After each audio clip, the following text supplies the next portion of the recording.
Hello and welcome to another edition of the Time Flies podcast. I'm of course your host Dariel, and to the left of me you can see we have a familiar face and a familiar voice. We got my guy Mike in the building. Let's talk about me for a minute.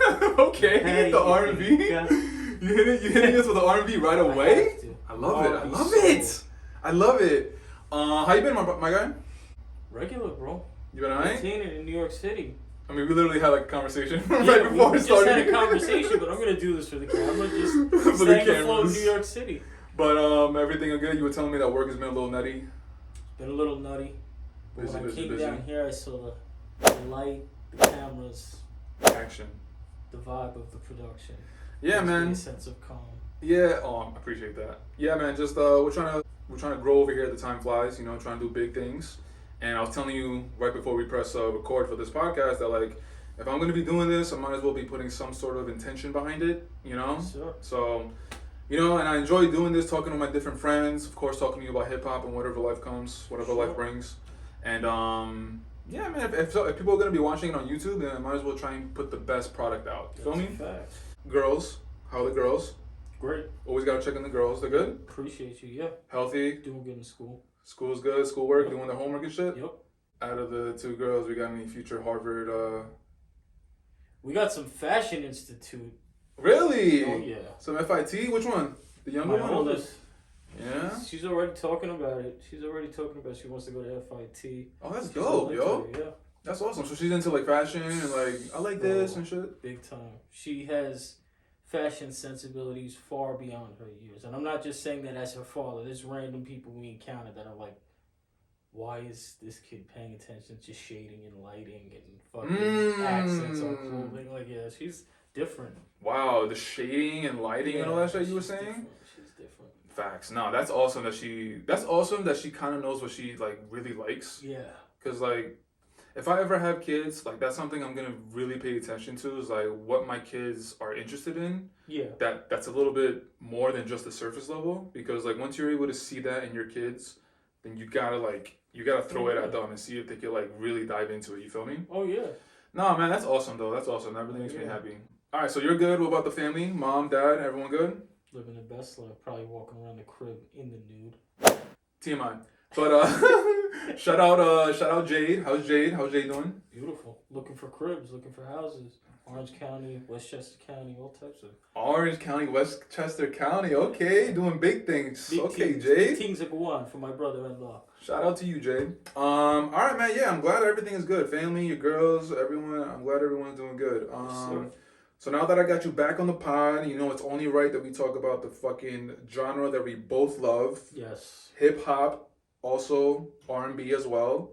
Yeah. And I'm just gonna get right into it, bro. The first thing I want to pick your brain about, we gotta talk about this fucking guy, Donnie. We gotta talk about this guy, Don Toliver, bro. Yeah. This fucking guy came out, obviously the album came out maybe about a month ago. Love Sick, conceptual album. Yes. Whenever I hear an artist doing a conceptual album, you got me. It has to be a good concept. It has to be a good concept first and foremost. But then if you're able to like fucking freak it like he did, and I've always been a fan of Donnie. Yeah, my bad. Let's talk about that for a second. Because concept albums, Kendrick brought it back with Good Kid, Mad City, and I felt like there was a period of time after Good Kid, Mad City that we were so saturated with like wannabe concept albums, and it got to the point where when someone said this is a concept album, it was like, oh, jerk me off again. It became like cliche. It was too much. But this is a legit concept album, bro. Like he created a fucking world. He created characters. Like a legitimate concept album for the listeners and viewers. Just in case you haven't listened to it, the concept is Don Toliver is an owner of a diner. The name of the diner is called Love Sick, hence the name of the album. And everybody, the workers, the customers, everybody that's within that diner, they have problems with love, whether if it's self-love, whether if it's love with their partner or their girlfriend or their wife, but it has to deal with that. And that's the concept. He's such a good songwriter too. Songwriter, melodies, bro. This guy is fucking taking over the world, bro. Yo, you know what's my sleeper cell on that album? The track with Dirk and Glorilla. I don't know why I fucked with that so hard. Which part do you like more though? I like Glorilla's part. Glorilla the band when she's rapping? Going, like, yeah, I fuck with it. It's the beat, that shit goes, man. I prefer Glorilla's part rather than Dirk's. Yeah, she goes crazy. Oh yeah, as far my favorite song right off the rip, dog, Private Landing. Private Landing, and I don't give a fuck. When Bieber comes on that shit, pause. Yeah. Yo, he has moments like Maria I'm Drunk with Travis Scott on the first Rodeo album. He was like, I don't know, 15 at that time, whatever. But again, Travis knows how to like blend people in within his world, and Bieber fucking freaked it, bro. And just like this song, but Bieber's like, I don't know, he's like 25 now. But like, Don Toliver has that like Travis Scott ear where he knows how to put people in certain positions. That's a producer ear. 100%. And I believe Future's on that song too. But when Bieber, he freaks it, bro. His flow, and obviously we know he can sing. Guy. Yeah, I mean, if you get over the fact that Bieber, heartthrob, all that shit, like he knows his music. Yeah. And dog, whenever Bieber gets in those elements with like hip hop R&B artists, that he shows his range, and he actually pulls it off, like you got me, bro. Yeah. And that was a perfect example of that. That was my favorite song off the album. So you said Glorilla, low key. That's one of your favorites, right? I would have to see the track list again. Oh my god, come on! I'm Mr. Technology over here, bro. Talk to me. I listened to it straight times whenever I really like an album. Honestly, this is so ass backwards. Because I can listen to it so seamlessly, I don't even pay attention to the titles of the songs. I feel so that happened here, like where. I gotta hit you with the fucking track number 8 for me with this girl Kaliukas. Yeah. The sample. Oh, It's like, is that what? We dropped 4 extra songs, like I think 2 weeks after. And I didn't listen to the deluxe, but I. You ever heard it yet? Nah. So he dropped 4. He dropped 4 extra songs, and he placed the 4 extra songs at the beginning of the album. Right. And one of them was with Travis. That shit goes stupid. Yeah. I don't want to play it right now because I want you to like listen to it and actually sure. But we're just gonna focus on the regular album right now, and the track list that we have in front of us. The regular album starts at Love Sickness, track number 5. Yeah. Follow? Yeah. Or? Yeah. What? That's a bold sample to me. That's a bold sample. Shout out Pharrell. Shout out Chad. Shout out Beanie. Shout out Maya. Nah, you're right, bro. Did he have involvement in the production of this? Who? Pharrell? No, right? I'm pretty sure it's Neptune's. No. Of the original, I'm talking about of like the flip. Nah, I don't know. He got some of those sampling dollars, that's for sure. This is stupid, bro. This is stupid. And you know what? This brings me to a topic where, like, recently, when people have been sampling songs, it's kind of like a cheap sample, where it's like, they just take whatever it was and they just don't even do anything to it and they just place it. Yeah. But this is like, what I'm trying to say is that if you want to have the argument that this song is doing that, I'm not going to argue it, but I still appreciate it. You feel me? You can, but it's the way, like, even they're using the Beanie Man vocal sample in the back, like, it's creative still. Like that's what I appreciate, the way you're flipping the sample. It could be almost near a mirror image of the original, but it's the way you approach it. Little things, little nuances, like the sampling Beanie Man's voice, the way Cali is singing it's just. Do you follow Cali? I don't really like. Nah. Yeah, I've heard like a couple songs here and there from her. How does she look? She's a baddie. Where's she from? DR. No, but I'm saying, like, is she from New York City? Oh, I want to say New York, but don't quote me. I'm not 100% sure. But yeah, she's within the R&B world. She's had some songs that I like. Kills it, right? So, and like I was saying before. Yeah. Hey. Let's go, Bieber. Let's go, Biebs. Let's go, Biebs. Yeah, you can tell. Bieber's been fucking different types of women since he got famous. So you saying he's cheating on Hailey Bieber? Hailey, his wife? I mean, yeah, probably. Yeah. Let's go! He found a pocket on this shit. I'm telling you, bro, when he does these like R&B, hip hop joints. He's a talented dude. God, so he kills it. Did you see the clip of when Don Toliver brought out Bieber for Rolling Loud? I think it was like 2 weeks ago. They probably went nuts. It was like a sea of people, obviously, and fucking he brings out Bieber. The shit went ape shit, bro. And he came out to this point and was like, keep going. That shit was fire, dog. Love shit like that. Facts. But yeah, man, all in all, our boy Donnie delivered.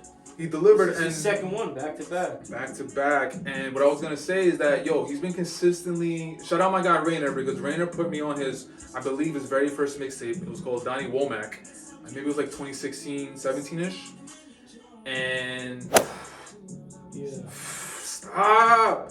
But yeah, he's been consistently putting out really good projects, but they're cohesive and they're all within his world. Like, and obviously he has these songs where he steps out of his world and he tries this and that, but it still fits. Everything fits. You know what the thing is? It's like a bittersweet element of what we have today in music. Like, there's so much microwave era shit. Then when you have someone who just cares about the music and cares about the product, you get shit like this. You get 2 back-to-back albums where you could tell the artist cares. And we appreciate it even more now because there's people are popping projects out like it's nothing. Crazy. And it sounds like it's just like nothing.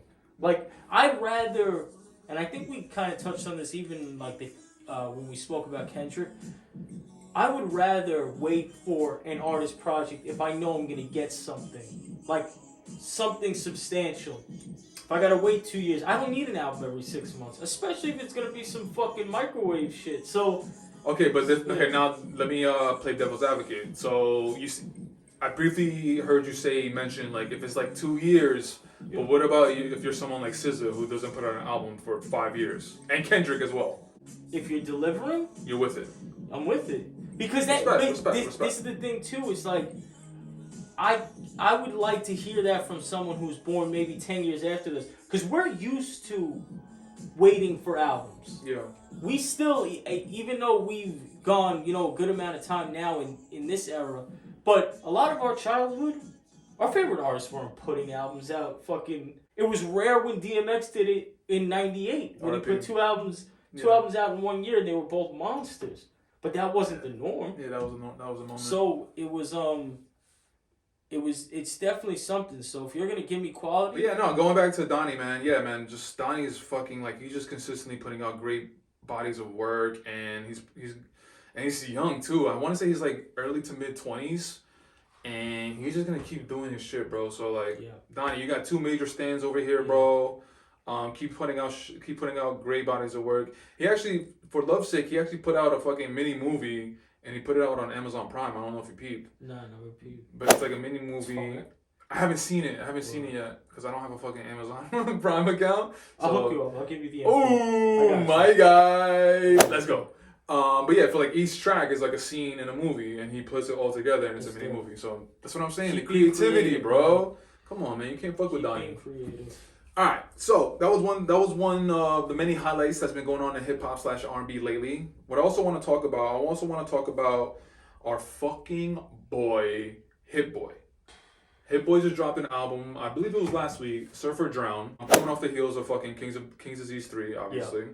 I mean, me and you knew that he could rap, and like when he initially popped off around the Paris time, he was putting out stuff rapping. Yeah.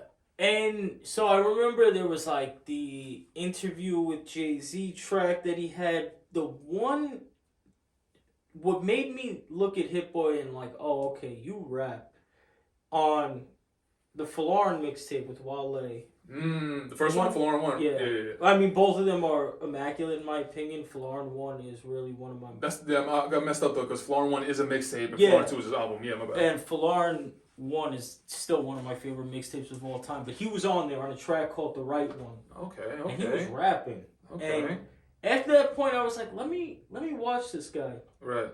And yeah, you paid attention to him, and he's just fucking. Bro, I mean, and we honestly, the best we see of him rapping, in my opinion, on this album. What song? Track 8. When he's not even because of not even because of the gimmicky shit. Because, like, with going at other producers, because I don't give a fuck about that. But the way he's talking, and he's like, and you could tell this is really some shit that he probably had a dream about, and just was like, yo, I gotta write a song about this. And the fact it's him and Uncle Al. These are like two of my favorite producers. No, you gotta do it. Come on. It's Uncle who? Alchemist. Yo, bro. Hit Boy over an Alchemist. Alchemist over bro, Hit the Boy. way and Alchemist blacks too. Alchemist goes crazy. Right? And you could tell, like, with Al, like, I remember back in the day when he was rapping, his style reminded me a little bit of Prodigy because that's who he was around. Yeah. On this, he reminds me of Rock Marciano. Obviously, really? If you listen to, but he's got like his own Al spin, but it's crazy, and Al goes crazy. So slipping into darkness. That's the track that you're talking about. So it's one track, but it's like this. It's a beat switch. Yes. The first half is Alchemist rapping over the Hit Boy produced part, and it's funny because the Hit Boy produced part is super boom bap, and Alchemist is rapping over that. He's not producing it. And then the second half of the beat is fucking Hit Boy going over Uncle Al. That's and Alchemist produced like a Hit Boy track, and it's just like the kind of like double entendres. You know what's ill like about that too? Mind blowing, bro. Me being the fucking nerd that I am, and this is what like Alchemist has done. Like even since the earlier projects with him and Currency, they've really made such an effort towards making underground rap so interesting again, and like in this instance, we know that what's upcoming is the Larry June and Alchemist collab project. Good job, Larry. Which we can talk about later. But you could tell, like, the beat that he gave to Hit Boy here was from, like, that pack. Like, the Larry June pack. If you hear it, and then you hear what him and Larry have been working on, there's a whole vibe to it. I'm here for it, bro. Yeah, man. Obviously this is one of my favorite tracks, but, like... Dog, Hit Boy is like we had how many episodes covering Nas and Hit Boy? 3, 4. But like Hit and he's Boy... been mentioned on the other ones too, even if it wasn't him in the title. Like facts. You know what I mean? Yo, Hit Boy is on such a legendary run. Everything he's touching right now is fucking a moment. Like obviously the Nas This is albums. his just due, in my opinion. I think I know what you mean. What do you mean? It's his just due in the fact that this was supposed to be how the last decade was for him, but because of some bad business and other things that have gotten in the way. Sorry. I think it kind of hindered I don't want to say hindered the progression, at least not creatively, but on a mainstream level. Yeah. But this is where he's supposed to be. I get what you're saying. This is who he was supposed to be. All I along. knew that there was something different because there was never a stamp that you could put on Hit Boy style. He could do everything. I'm pretty sure it was. Did you see his freestyle when he had bars on I-95? I didn't get the chance to watch it yet. I know it's out there. Though. Yeah, so he produced. Before he started freestyling, he was like, "Yeah, I just did this real quick before." A little snippet, and it sounded crazy. Yeah, it's a sample, and it's insane, bro. But if I'm remembering correctly, he's saying, I think within the freestyle, or it was like a mini interview right after the freestyle, he was saying that like Kanye apologized because Kanye admitted that like I was trying to hold you back. And like we knew that because after Paris and all the attention, and Kanye didn't want like him to get all the attention. Some weird shit. Kanye's weird, man. Kanye, like I love you artistically, musically, but like whatever, that's something different. But it goes to prove your point that like this is what Hit Boy should have been all these years ago. 10 years ago when Paris dropped, he should have had this kind of fucking ascension, but he's doing it right now, and he's putting his fucking foot in everything, bro. The collaborations with Nas, his solo album, and dog, the first track, first and foremost, the first track he has his dad rapping from jail. The second track, what's the second track after that? I'll put it on right now. It's the Tide with the fucking goat. Yeah. And then on top of that, he also has his fucking son, like talking his talk on the album. It's like when you take a step back and you just see like where he is, when he's getting lyrics from Nas, when he's like able to do whatever the fuck he wants, and able to put it into a project where everyone's talking about it. People care. Everybody's respecting it. It's like, yo, man, this is your fucking moment, bro. I think you kind of answered this question, but I was gonna ask you like your favorite joint off the album. Yeah, I mean, Slipping Into Darkness. Yeah, the whole album is good. I mean, we got the Tide, Tony Fontana 3 with him and Currency. Currency was crazy. Yeah, Slipping Into Darkness was just different. That shit was everything about it. I knew and the way they kind of released it. They just released the video first, and I'm like, what the fuck is this? Right. Is this just them fucking around in the studio, or is this an act? I searched for this shit on Apple Music for like a week. The way you say shit is so like intense. It's so funny, dog. And they knew that people were waiting on that shit because as soon as it went on Apple Music, I think one of them posted like, you know, you could stop asking. It's on Apple Music now. It's an amazing moment. Alchemist is one of two of my fucking favorite producers at this time. Mr. Alchemist. As far as my favorite joint off the album, like, I think Slipping Into Darkness is kind of like the consensus, but if we're taking that away, I've been listening to the album a lot, especially the last couple of days, knowing that we're gonna do this. Tony Fontana with Currency is up there. The fucking last track, Make the Rules. Yeah.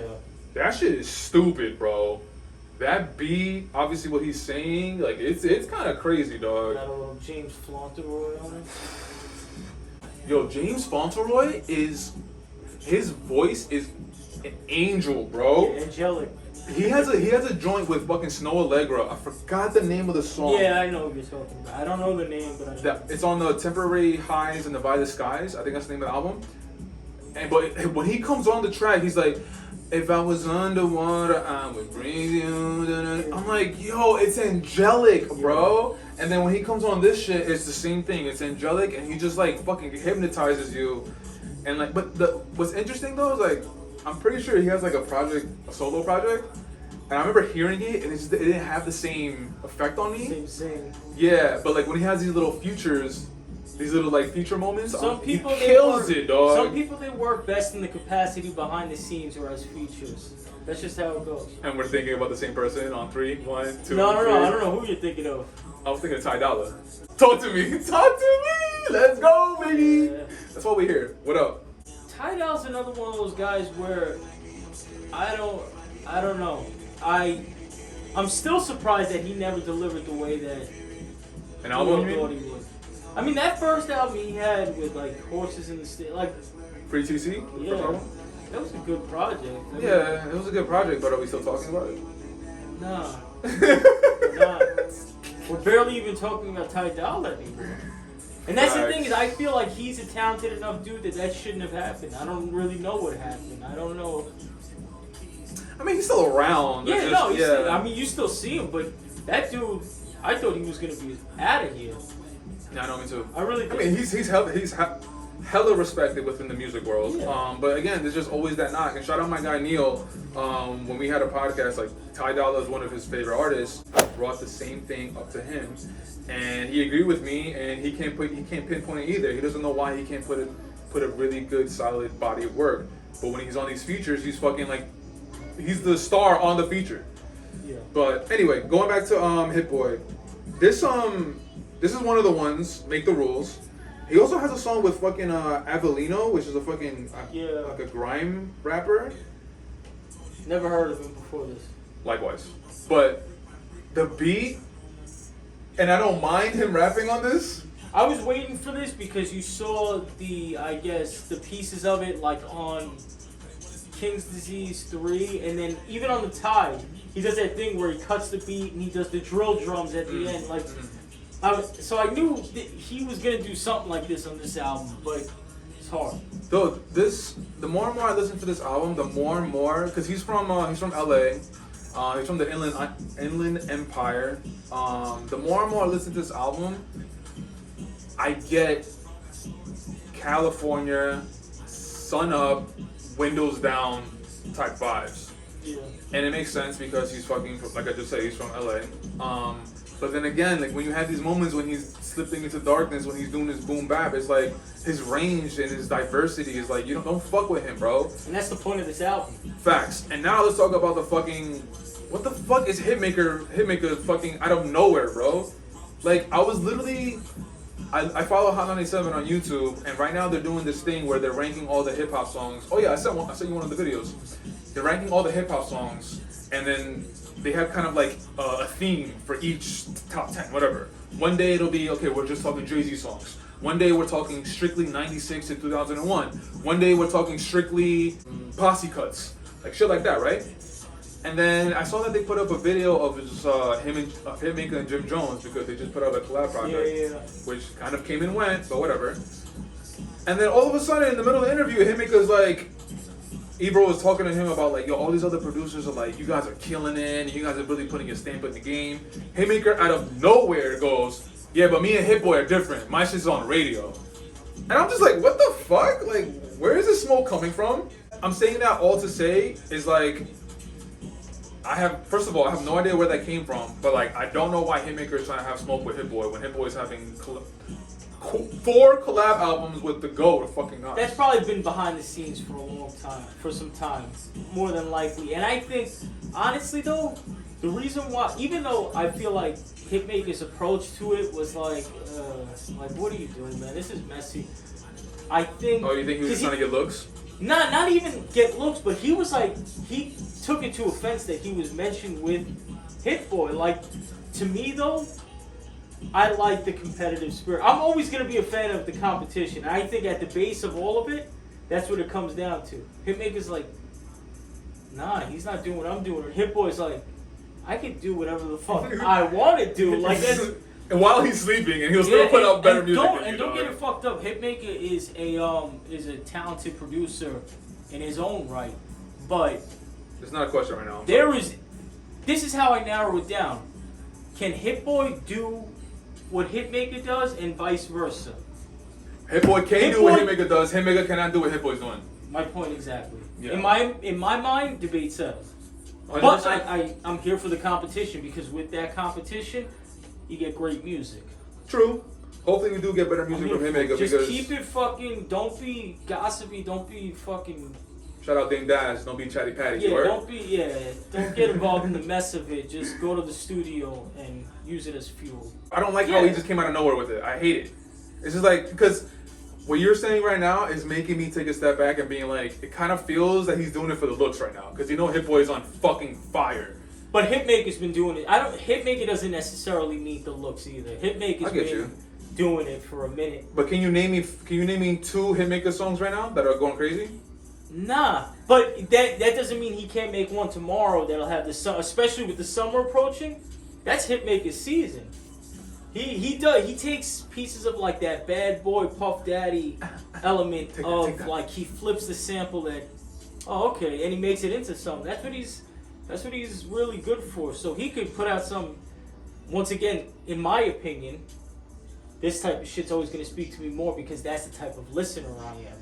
But Hitmaker has his own skill set where they're both like at the top of what they do at this point. Yeah. Hit Boy is just he's making stuff that's adding to his legacy. Hitmaker is like the stuff that he's making right now is just like it's very mainstream, it's very commercial. And are we gonna value that when he retires? If he ever does? Like you can look at it as if like okay cool, like yeah, you got numbers on the board, but Hit Boy, he impacted the people that are listening to his music right now who are going to become the best rappers in the game. You feel me? You feel what I'm trying to say? I get you 100%, but I feel like that goes right back to the bad boy argument. That's exactly what people were saying about them flipping Diana Ross and all that shit at that time. Like, you're doing this, the shiny suits. People still talk about that. It's in a different lane than the Wu-Tang shit, but people still appreciate that for what it was, too. So I think. So you're saying in the moment when Bad Boy was on the ascension, they were kind of knocking Bad Boy. Every single rapper was going at Bad Boy that wasn't like of that ilk. But everyone had something to say about the shiny suit shit, the flipping of the pop samples. But it's interesting because now people look at Bad Boy and now they're one of, if not the most influential.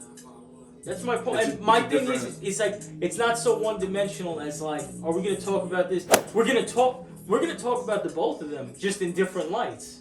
Yeah. You know, I think Hitmaker's making his stake at this point too. But Hit Boy, let's not get it fucked up. Hit Boy is the one. Yeah, don't get it fucked up. Hit Boy is the one. You heard? Yeah, but another thing that I want to talk about that's happening in hip hop right now, it kind of goes hand in hand with everybody that's having a moment in hip hop. Alchemist is having a moment, obviously because of. He's been having a moment since fucking 2011, since that Currency tape came out. Oh, thank God for that. Yeah, and I was also gonna say since Griselda initially been popping off, Alchemist is in the middle of that. Yeah, because they're gonna come to Uncle Al for that real shit. That's facts. So Alchemist is having a moment. Hit Boy is having a moment. Thank God. Who else is having a moment right now? Who's been putting out projects? I'm really like that, Mr. DJ Drama. Now. when I brought this topic up to you offline, it looked like you had some reservations talking about it. No. Because we were there in high school for the Gangsta Grill tapes when they were going off. Dedication 2, Trap or Die. Like, these shits were... And like that... So... We go. DJ Drama was out there. I mean, he went on a whole slew of Gangsta Grills. I mean, down the line to Fabulous with the There Is No Competition too. We could go on DJ Drama tapes for fucking days. That man is a fucking legend. I think that this is the hottest he's ever been on a mainstream level. Mm-hmm. I think that he's really on a different level. He's honestly not neck and neck with Khaled, because Khaled's in like a different stratosphere, but he's in that conversation. And I think that there is, speaking of a competitive spirit, there is a competitive spirit there between them two. I don't know if either of them will acknowledge it, but it's there. That's so interesting that you mentioned Khaled, because now that you mention it, he's kind of taking the same route that Khaled is when he initially started. Yeah. You feel me? Like all these I'm definitely not mixtapes, but he's getting all of these different artists. Now, again, the album that we're talking about that's coming out in a couple of hours, whatever, I'm really like that. I don't know the track list. I don't know who's on it, but the track list did come out. I didn't even. The track list just came out a couple of hours ago. I'm gonna pull it up right now, but before I pull it up, I was gonna say that it feels that Khaled is doing he's taking the route of like, let me get this artist, let me get that artist, let me put them on one song, let me blend the worlds together. That's what he's doing, and initially that's what Khaled did in the beginning that really took him off, to set him off in the super mainstream. And it's interesting that you say that, because now I'm like, oh shit, I think he's taking a page out of Khaled's book and doing that. Yeah. Hopefully he does it. He does it better. Khaled, because again we had this conversation. Khaled initially was doing it amazingly, and then as more albums came out, it kind of veered off. So hopefully DJ Drama can be consistent. But whatever. I did see the track list, and we'll get to the track list. It doesn't really speak to me. I'm not necessarily excited for the music, to be honest. There's nothing on the track list that I'm like, oh, I gotta hear that. Even though there's certain names on there that I'll always like. Nothing is more exciting to me than, Drama just doing a Gangsta Grills tape with one single artist. Like, I think that's the best shit, because that stamp is so official that if you see a Gangsta Grills stamp on a project and it's just him, that it's gonna be fire. And we know, I think Drama and Pusha are coming. Drama and Pusha are coming. If I'm not mistaken. No, 100%. I'm here for that, bro. He's doing one with De La Soul too, which is interesting. I heard that. Yeah, that's something. See, that goes into what you're saying about like how he's fucking having an incredible mainstream moment. Like he knows he's having a moment and he's fucking milking it. He's getting a De La Soul fucking Gangsta Grills. Like, that's legendary, bro. This is why, like, even though like Khaled and Drama is on his way now, have this mainstream appeal, I like the fact that these guys are still very rooted in why they fell in love with this shit. We talk about how Khaled, he's not only DJ like Serato DJ. DJ Khaled was cutting shit up in clubs in Miami Street. Like, these guys are really about the culture, and it shows. And it's like, so, Drama doing a De La Soul tape. He doesn't have to do a De La Soul tape. Drama with the Juice rollout. Oh yeah. Come on, like and getting getting Queen Latifah to be in that Juice, fucking legendary, bro. That rollout is fucking amazing. To get Queen Latifah talking her talk. Anything hip hop other than like the Grammy 50th shit is incredible, and no pun intended. You gotta have some fucking juice to get that done, and she reenacted that scene. Bars. She reenacted that scene, which Juice, in my opinion, just one of my favorite movies ever. I love it to this day. I'm right there with you. And, bro, and we all know, I've heard him in interviews, preceding this whole time, where he said that movie inspired him to be a DJ when you see Omar Epps and fucking doing his thing. So to have all them, and then you got the whole crew, like, you do it justice. To do some shit like that, you either do it, no half-stepping. You do it all or you do it none. Facts. And he did that shit. So his rollout is fucking legendary. So for the listeners and viewers, if you guys are not aware, DJ Drama's coming out with an album in a couple of hours. But for the rollout, for the promotion for the album, what he's doing is he's taking these different scenes from the movie Juice, which starred Omar Epps and Tupac back in the 90s. He's taking these different scenes from Juice and he's literally recreating it, but he's promoting his own album. So like I think he did 4 scenes, and the first one was the audition with Queen Latifah. Yep. Yeah, and like my guy Mike said, he got Queen Latifah to reprise her role that she did in the movie back in the 90s, Queen Latifah talking her talk, and DJ Drama is playing the character of Omar Epps, which is cute. Yeah. The second one was in the record store where he has fucking Steel, he has Raheem, he has DJ Drama. And it's not dudes who look like them when they were young. It's the actual fucking people from all the way back. And again, DJ Drama is playing Q's character, and that's another one he recreated. That was pretty dope. Legendary. The third one that he had is the argument in the apartment. There's something about it, like you said, that he's paying homage to the culture. He's paying homage to these things that like had an impact, not on just himself, on everybody that's in love with this hip hop culture.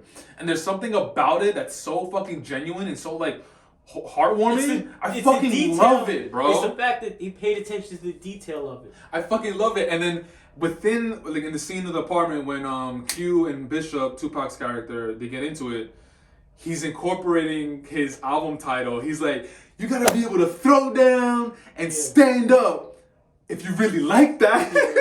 Yo, it's so corny, but it's so good. Yeah. And then, so DJ Drama and Omar Epps, they're having an argument. And then for the final scene that he put out, which was earlier today, was in the high school when Tupac has his, God. First of all, that scene alone, Tupac fucking kills it, bro. Yeah. Every time I watch that movie and that scene, I'm just like, yo, this guy, it's a shame what happened, but he had so much potential, bro. But again, DJ Drama is playing the character of Bishop, Tupac's character, and he's just incorporating again his album, and he's like, and it's basically the same way it opens when Omar Epps closes his locker, and then you see Tupac's face, you see DJ Drama's face, and DJ Drama's like, yo, where you been at? I haven't seen you in the studio for a while. Yeah. And then Omar Epps is like, yo, don't worry, man. I'm not making records with nobody else. Yeah. And he's like, I know. Because you're not really like that. Yo, it's so fucking funny, man. That rollout is just like, it's just something that has to be talked about because, again, it's just like when did it justice. Yeah, man. When you put your heart into something and you pay attention to the details, you're gonna reap the benefits from it. Oh, yeah. You did mention the track list, which I did not look at before recording this podcast. So what I'm going to do with you here, I'm going to pull it up because, technology. What up? Of course, you got to start off with the man that helped him. Grammy. Yeah, the guy who helped him pop off within the last recent years. We got Legendary featuring Tyler, the Creator. Just for you, right off the bat, which one stand out to you? Right? There's nothing like that. Like, I think you're going to have legendary moments on this. Ooh, look at track 14, the last track. Who's it featuring? Yeah, Sci-Hi and La Russell. That's something. That's going to be special because La Russell's a talented dude. We already know what Sci-Hi does. Wait, La Russell, who's that? Can you tell me who that is a little bit? It's hard to explain. He's a dude, he just kind of came out recently. If La Russell, you'd appreciate La Russell. You should tap in. East Coast or? No, I think he's West Coast. Okay. I still need to do some homework, but I heard some shit that I really liked from him. I think, there's going to be moments on here. I think the first track is going to be something. Hence, legendary. I think Simba's going to have a moment. Where's Simba? I'm not. Simba's on track 8, No Weakness. This is just purely intuitive. Track number 6, 350. Ross and Westside Gun. That's interesting. I don't know who Lul is. Do you know who Lul is? No, I thought that was a typo for Luke from Dreamville. Dreamville, right? That's the case. Rick Ross and Westside Gun. That's interesting. Yeah. Wait, 350? That song came out a minute ago. No, you're thinking of maybe 327. Listeners and viewers, bear with us. There it is, yeah. Oh shit, you're right. Look at 2020. 2020. Come on, Drama. You got us excited That's for nothing. Bullshit, bro. That is crazy. What are you doing, God man? Damn it. You're really like that. You're putting out shit from 3 years ago, bro. Come on. Drama, you're not really like that, bro. No, I'm playing. All right, scratch that. Blast is having a moment. Ray's different, track 3. Jeezy and SP Hustle. That lineup looks kind of crazy. Blast, when he has that Sundays at Brunch, the Nas album, that was a beautiful song. And Blast just came out with his own little EP where he's pretty much like hip hop. It's more hip hop than R&B. I don't know if you heard it. Talented. Yeah, Blast. I've heard him on other stuff. I know he's talented. I haven't really delved into his stuff. Track 9, Mockingbird Valley with his boy. I feel like that's gonna be something. I don't know why. I feel like that's gonna be something. I don't think I ever talked to you about Jack Harlow. Just what are your initial? I appreciate him. You appreciate him. I think he occupies like the cool white guy spot well. Like he does it justice. Like he has a comedic element. You could tell he cares about the rap shit.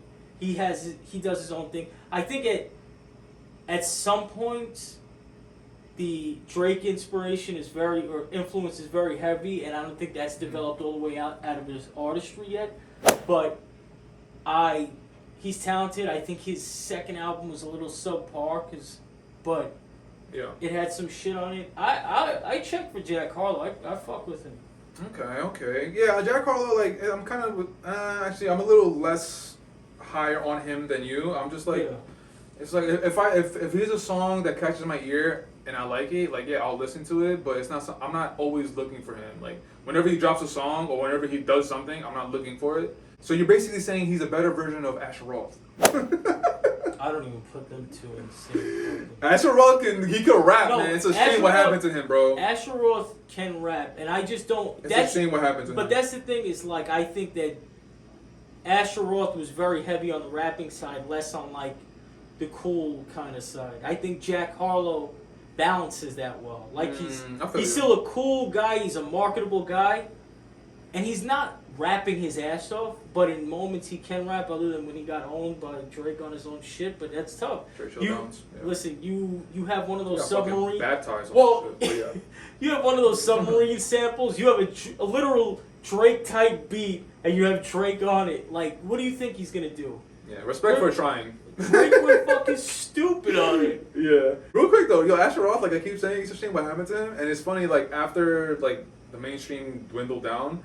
Like, he kept putting out projects independently, and, like, obviously people didn't listen to it because he was nowhere to be found. Yeah. But, like, he could rap, man, and he's so talented, but... There were a lot of dudes from that class that kind of just... dwindled away. Yeah, 2010-ish. So after Jack Harlow, we got Forever with The Butcher coming. Capella Gray, Loso, and Jim Jones. See, the thing is, I could already, like, hear that song in my head. Facts, right? I know it's gonna, like... And I like...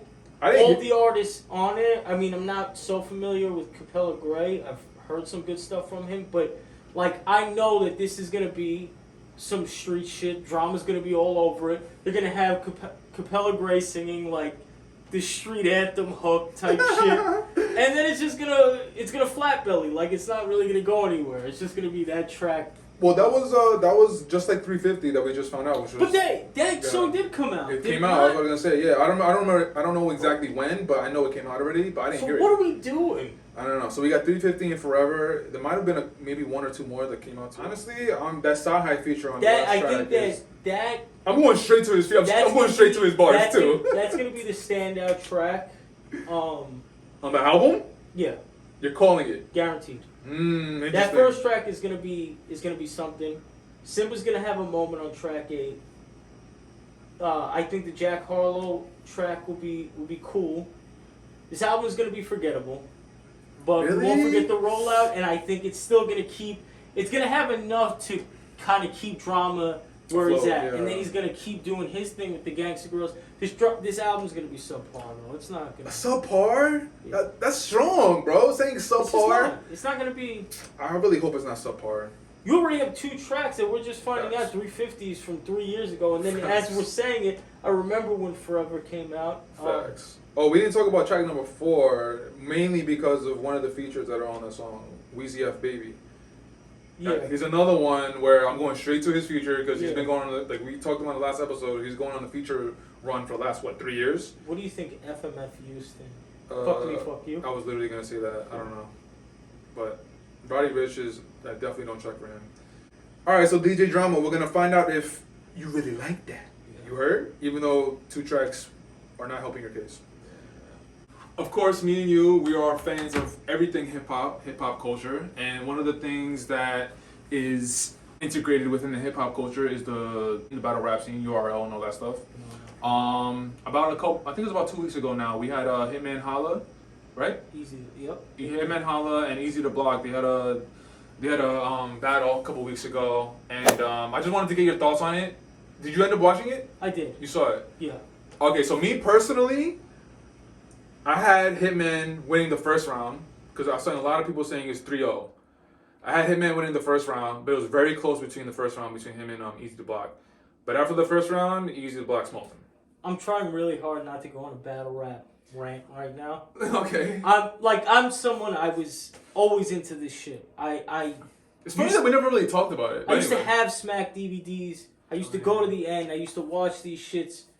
I used to stay up late to watch Fight Club on MTV when they used to air it. Like, all that shit. That's why I got you on the pod, baby. And I mean, when that URL, when Smack URL really started to take off, somewhere between the, 2010 to 2011, and then just went crazy, I was loving it. I was all here for it. Mm. I think it became oversaturated. You see a bunch of leagues pop up. You see less hunger with the battle rappers. It's less of like a survival game. Now it's just like, yeah, this is an easy 5Gs. I'll take it. Easy 15. But no, but it was a good battle though. Like, well, no, I think that I kind of watched this battle. It's the first battle I've watched in a minute. And, I mean, I know about Easy the Block Captain. I've seen what he's done. This, it was like, it wasn't the best Hitman. It wasn't an inspired Hitman, in my opinion. I think you could give him the first round if you want to give him anything. I say it's a gentleman's 3-0, where it's not a body, but it's easy to block all 3 rounds. So and Easy wasn't the best Easy either. Yeah, but he had moments, bro. He had some moments. When he was doing the fucking when he was talking about basketball and the crackheads, and he was saying like I cleaned up the glass and some shit like that. That was the moment, because the thing is too is that I think a lot of the other things that people may deem moments, it's been seen before. It's getting to that point of battle rap, but that shit with the glass off the board, yeah, some shit like that. That shit was off the glass, like fire.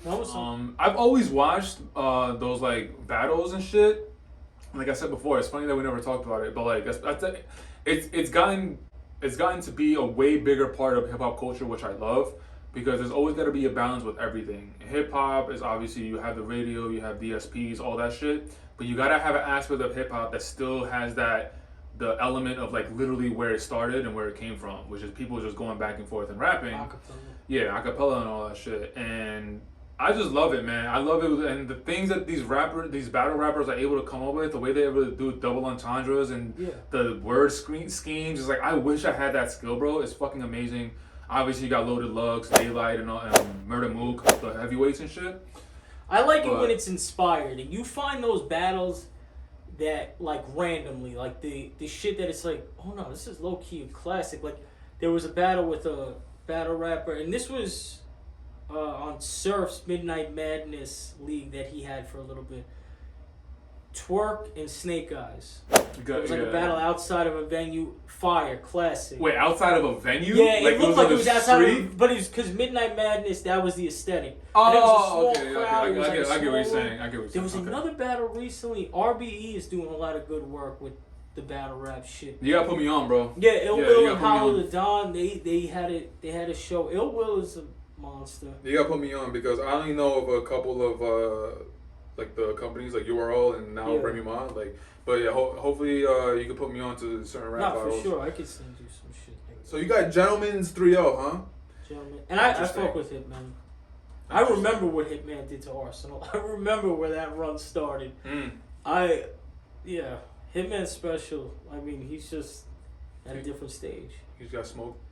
He did smoke Tay-Rock though just a couple of years ago, and that's easy. Man, I think he referenced that in the battle a couple of times.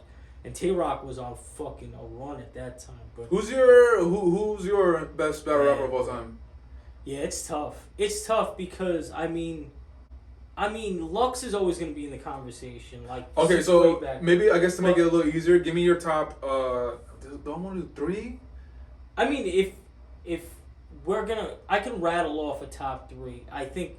But I'm scared it's gonna be the same as mine. That's why I don't say 3. Well, go ahead. Just based on like longevity and, most battle rappers they fall off. But based on the highest of highs, the top 3 that come to mind for me. You're talking about their peaks, like when they were at their peak. The top 3 that come to mind for me: Surf, Hollow, Lux. I think them at their highest it's incredible. I think and those are all the guys that, I mean, amongst others, but I remember the first time seeing Surf at the night of main events in 2011. I think it was the first night of main events. Him versus X Factor. His first round, I was like, oh, this dude is different, bro. And that stayed consistent. Hollow has been on a decline for some time. He did well against Ill Will very recently. Matt Hoffa kind of gave him the business. But Hollow at his high, another guy, there's nothing you could do with a prepared and motivated Hollow, and Lux is fucking Lux. Lux is like, I mean, and everyone knows him now from like the Calico battle, which I was in the building for. Wait, hold on. Is the Calico battle the one where he the fucking Yes, the suit. The suit. You were there for that? I was there for that. What the fuck? You know what's funny about that? How did that happen? Okay, so Summer Madness 2. This is right in the like. That's summer 2012, I think. So battle rap is really that was the event that took battle rap somewhere else. That was where, because Mook finally came back. Lux, it was the night where all these guys were returning. Ness was coming back. Iron Solomon. The Iron Solomon Mook battle was fucking terrible. It was 5 rounds. It was awful. But there were moments. They had a surprise battle that no one knew about, and it was Hitman Holla and John the Don. That was like John, his coming out show, and that shit went off. But yeah, I was in the building for that Lux shit. How did you get in the building? What did you buy? I woke up one morning. I knew Summer Madness 2. I didn't tell anyone. And I just took the R train into the city, went down there. I think that was at Webster Hall. You went solo? I went dolo. Oh, I'm done. Paid like, I think at the door was like $100 for the tickets. And went in, bro. And I was just chilling. Oh, that's so fucking awesome, dog. I was there for the whole event. And I mean, there was some, like I said, that first battle with Holla and John was something, but that Lux, you knew. That's what, like you said, he was because he choked in the first round. That was when he had the preacher kind of shit, right? And okay, back. We're on the first round, and Calico was on a run at that time, but then. What was one of his lines? Like, isn't it evil to live backwards? Yeah, he's the one who started that one. And then everyone started using that shit. That whole round was just different. Me personally, I'm definitely not the battle rap expertise, whatever, but I kind of feel like since that battle, and correct me if I'm wrong, but since that battle, I kind of feel like he hasn't... Lux and Hollow. Probably the best battle I've ever watched. I think that... When did that battle happen? Not long after, in 2014. So you're saying that was better than the... Oh, hell yeah. Because it was a competitive battle. Hollow and Lux. It's Hollow and Lux, 2 gladiators of the sport at their absolute best. And they are fucking going crazy. I gotta watch that one again. That, and I think Hitman and Verb and Lux and Hollow are my 2 favorite battles ever. I think Lux and Hollow take it only because I think that there's an element of staging to Holla and Verb. I think that they kind of knew where they were going to angle it, how they were going to do it. I think it was a conspiracy. They conspired together to develop a beef, develop a tension. It was all marketing. And then they came with their shit. It's incredible. It's entertaining nonetheless. But I do think that there was an element where it was like, I don't know about that. What about when Murder Mook went up against Loaded Lux? The first time? In the barbershop? Or no, the barbershop was the DVD. Not the barbershop. Smack DVD shit. Or barbershop. That's way back. That's when the most recent one, terrible. Which was a while ago, but it was the most. Yeah, recent. that was at that Shady event. Okay. Awful. No. Why not? So I think honestly, I know what Mook did. I remember Mook from way back, but the Mook since returning, it's boring to me. It's been boring. He just raps a lot. He raps well. We all know he raps well, but there's nothing compelling enough to me to say, oh, I can't wait to see this Mook battle. There's nothing he's done since returning that makes me feel like that. Well, you keep saying he's returning, but like, what happened? So what happened with these battle rappers is that there was a stigma in the industry that if you were a battle rapper, you couldn't make music. This prompted Mook to step away from battle rap for a long time. To make music. And he said, because he thought like that was going to get him, some upward mobility in the music industry. It didn't really work out. I mean, I think he had a deal with Busta Rhymes at a time, but Yeah, yeah. I don't. Shout out Busta. Yeah, it didn't work out for him, and I know for the longest time, he was saying if like when battle rap started to take off again. That's when he came back. Not yet. That's when he was like, "You give me 25,000, I'll come back." But at that time, battle rap wasn't working with shit like that. Okay. And so they couldn't get it to him up until that Summer Madness 2. And if you notice, that Summer Madness 2 event, all of a sudden there's Ciroc sponsors. Diddy, Busta, and all them were up there. Q-Tip was up there. Yeah. Mickey so, was with Diddy. People were involved at that point to get that done because I think all these dudes love the culture. And from that event, you get Jay-Z tweeting Lux's slogan. What was the slogan again? He had a couple in that battle. Was it, he gonna get this work? Yeah, was he that gonna one? get this work. Okay. Yeah, that was... So, I think... You gonna get this work. Since Mook came back, nothing about... So that's why he left. He wanted to like prove himself to be like a music writer. Yeah, because there was a stigma in the industry. I didn't know. So he appreciate you dropping game. You heard? I mean, he could always rap. It's boring to me. Most of battle rap at this point is boring. That's why I'm saying like you get these random battles usually by word of mouth. There's certain people I know that still pay attention to the culture, or some one way or another. I'll find out. This shit crazy. I'll go watch it, and it's just a random, like I said, Snake Eyes and Twerk, or it's fucking Ill Will and Ill Will and Calico in a fucking garage. Like, but bro, these are the battles, man. Like, it's crazy. So, what else had the internets ablaze? Fucking, I don't know if you saw this lately, but there's been a lot of talk about 50 and Weezy versus. I remember hitting you, just telling you that like I just wanted to touch this topic and see where your mind's at. So as far as I know, I kind of see it back and forth where people are saying 50 has no chance. Actually, no, I'm lying. Everyone that I'm seeing is saying 50 has no chance. I don't necessarily think he has no chance, but if 50's gonna win, he has to very strategically know exactly what songs. He has to place the songs strategically to get that W over Weezy. Me personally. My thing is, when we spoke about this offline, you mentioned that people were saying that 50 had no chance, which I think is a ridiculous sentiment because you can't necessarily just shit on 50's name like that. But with that said, I don't know that there's anybody that could beat Wayne in a versus. I think 50 gives a good fight though, which I don't think people are acknowledging. Like when you're taking from, obviously the first album, but then the G Unit, there's features. The first two, you gotta throw the Massacre in there. Yeah, I mean then you have I Get Money. There's a lot you could do with 50, but Wayne, it's like non-stop. Because where do you even fucking start and where do you end? If if that ever happens and 50 takes it, which it's never gonna happen, but I feel like 50 has to do something where it's like, all right, yeah, I'll definitely take this battle, but we're doing albums. I feel like 50 came like no dedications, no ceilings, like no mixtapes. We're doing strictly albums. 50 could do the mixtape shit too. You want to do mixtape shit? How many mixtapes does 50 have though? I mean, we're talking Problem Child. And if they take like 50 in the G Unit mixtapes, there's a good at least 4 classics in there. I mean, but can you give me a ballpark of just in general mixtapes, 50 and G Unit? Well, there's 3 before Get Rich or Die Trying. Right.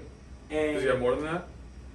There's probably some others sprinkled in there, but it's... Oh, I didn't know it was that many. Okay. Yeah, so I think, like I said, I don't think anyone is beating Wayne in a versus.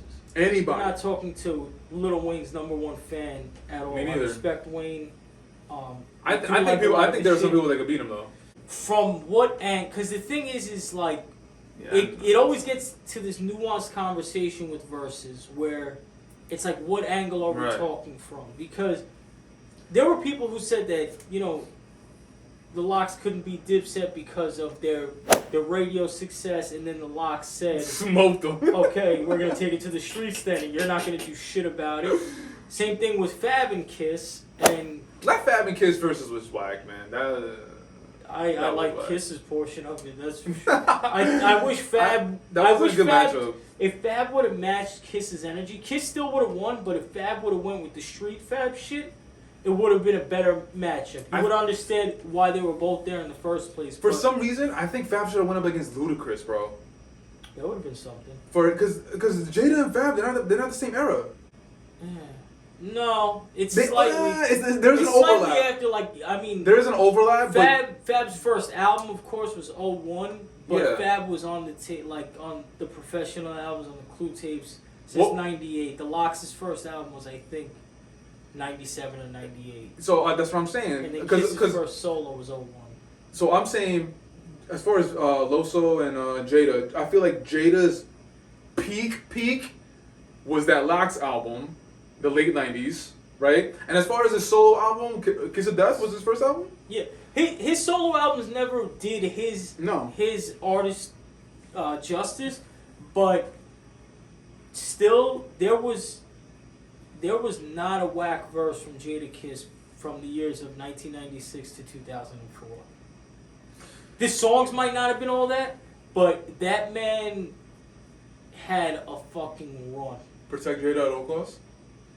Oh, always. Kidding me?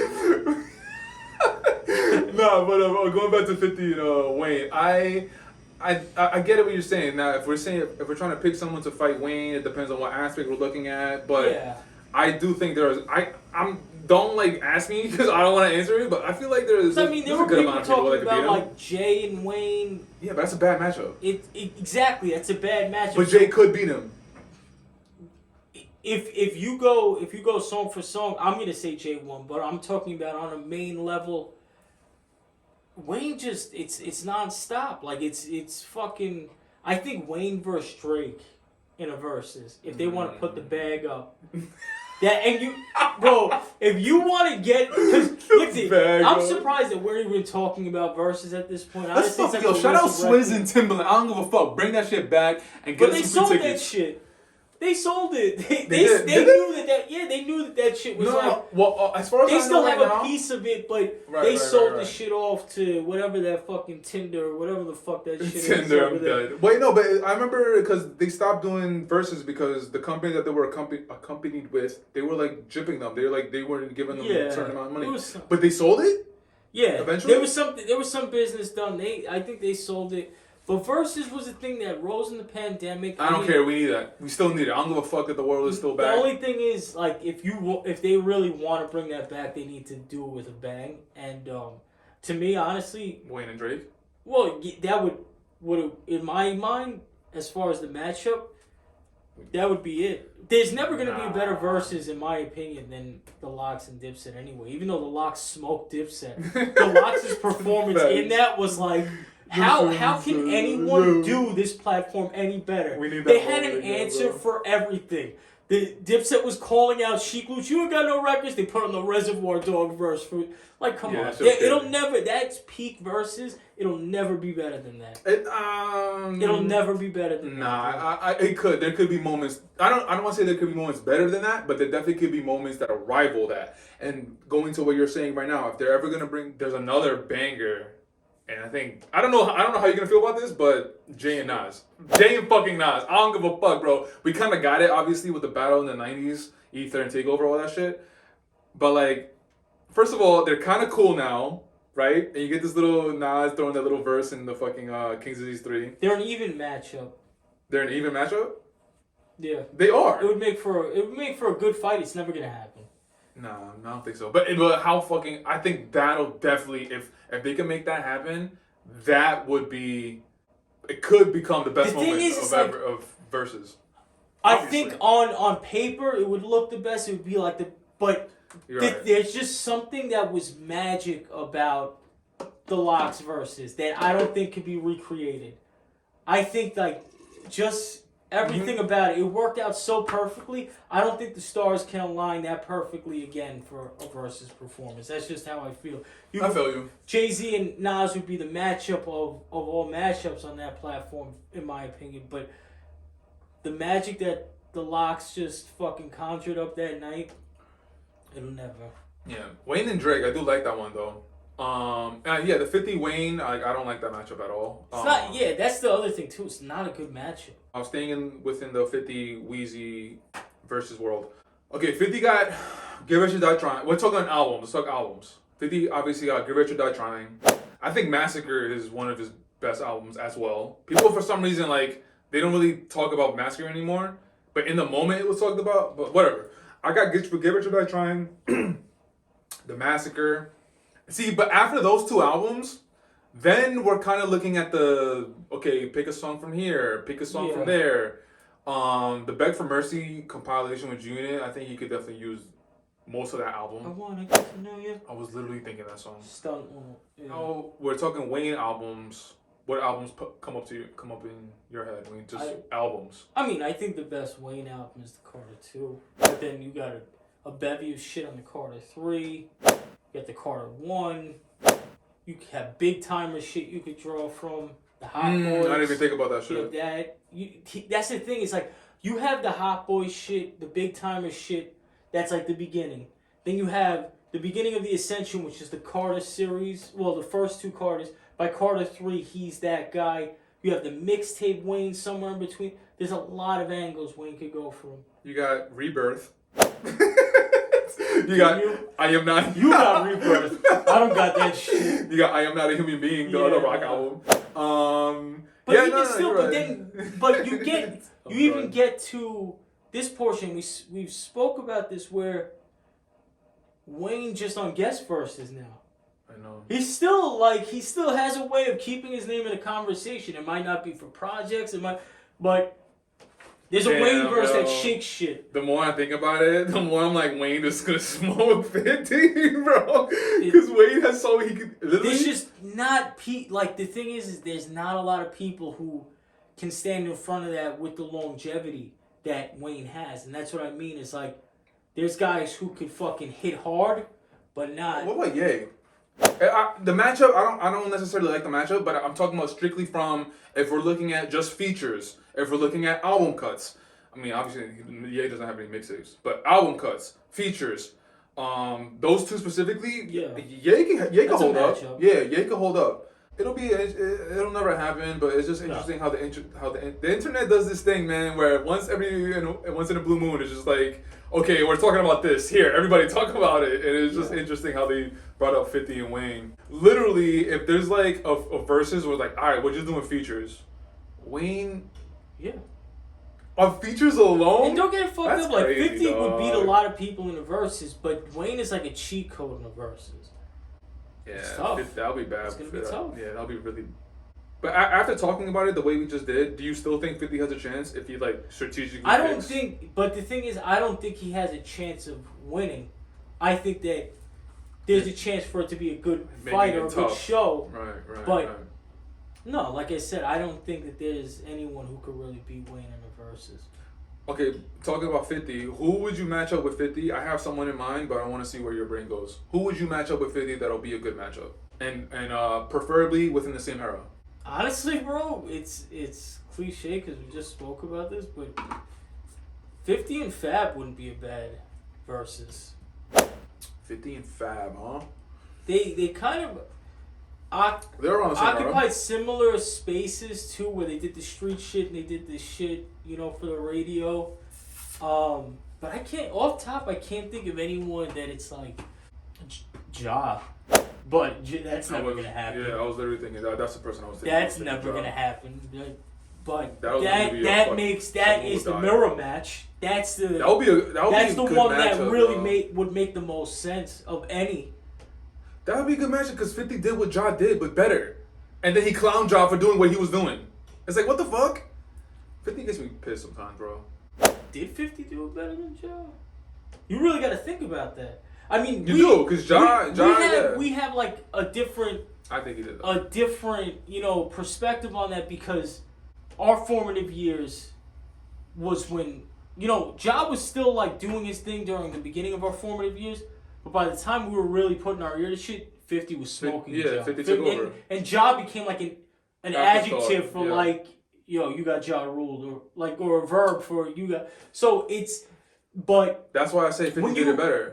But 50 battled it better, and he did it as in war. He did it better. But if you talk to someone who's like my cousin Ronnie's age, 10 years older than us, that were in the clubs when Ja was going off. They were fucking doing whatever they were doing at that time.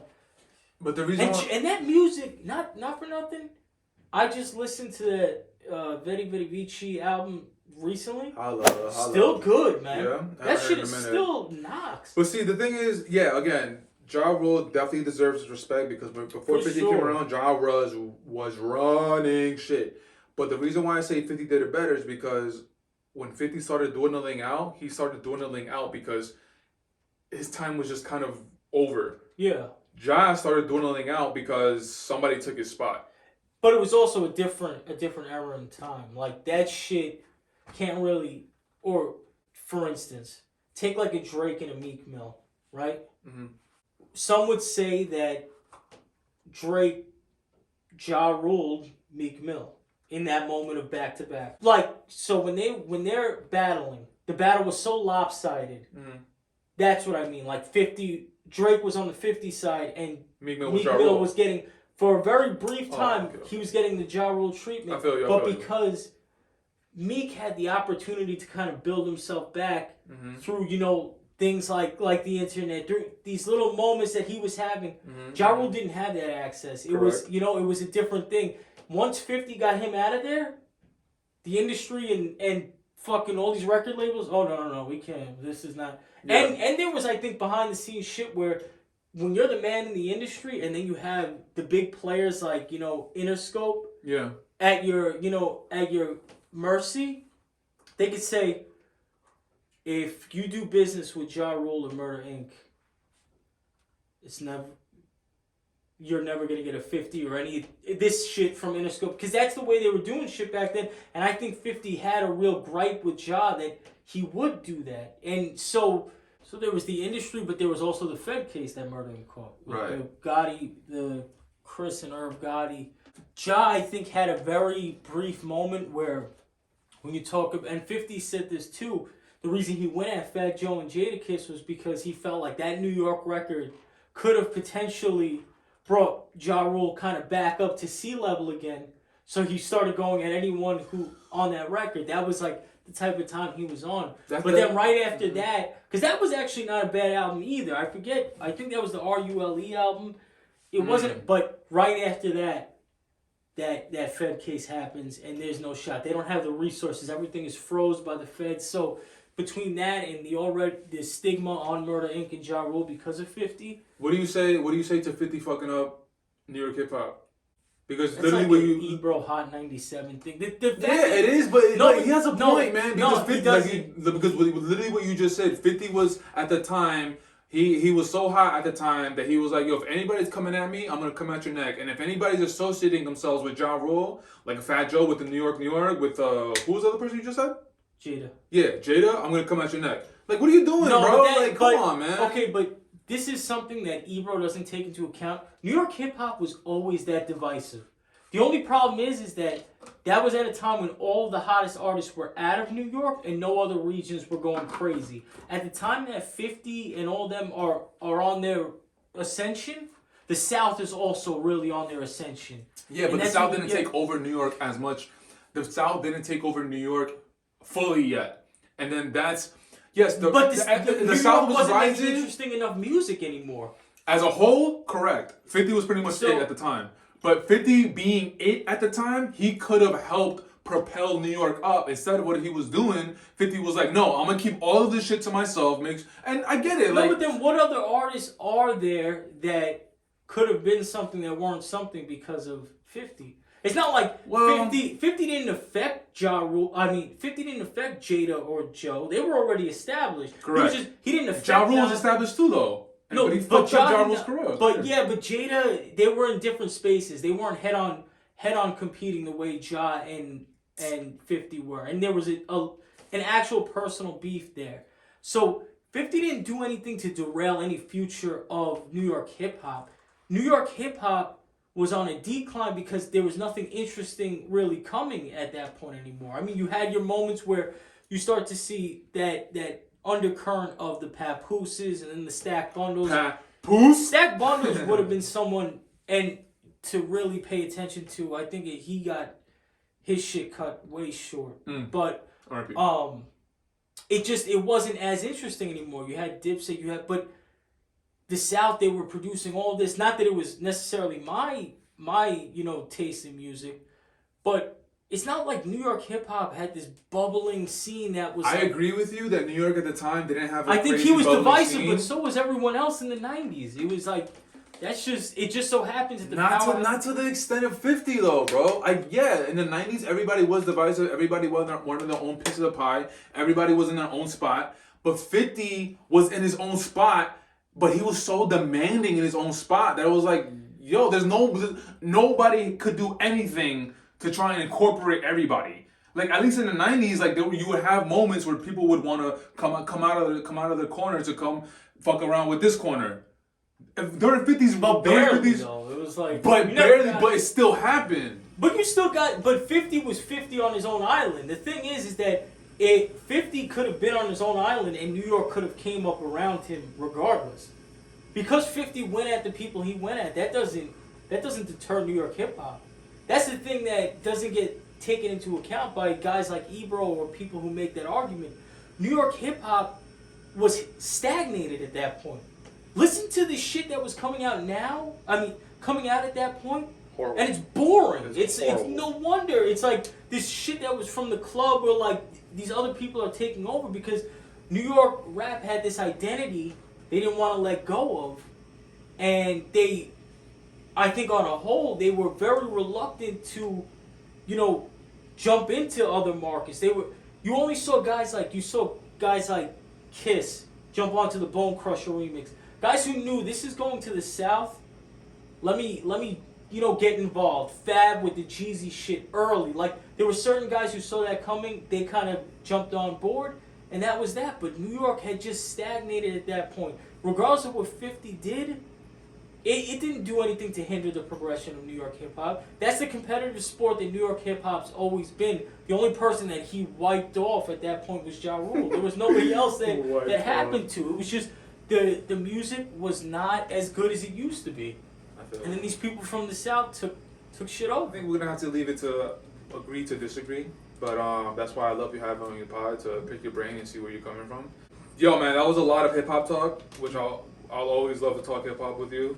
But we're going to wrap it up there. So before we wrap it up, I want to say thank you for giving me your time and energy, bro, for coming through. Always appreciate it. You're always welcome here. Man, I just appreciate you coming through and always looking out and willing to come here and speak your mind, because I just love hearing other people's takes on music, movies, and all that shit. As far as time flies, all the links will be down below in the description. The Instagram, the Twitter. I crossed into the dark side and I went into TikTok, unfortunately, but I'm trying to grow time flies. So help a brother out. And if you've been watching this episode very intently, you can see that above us we have something.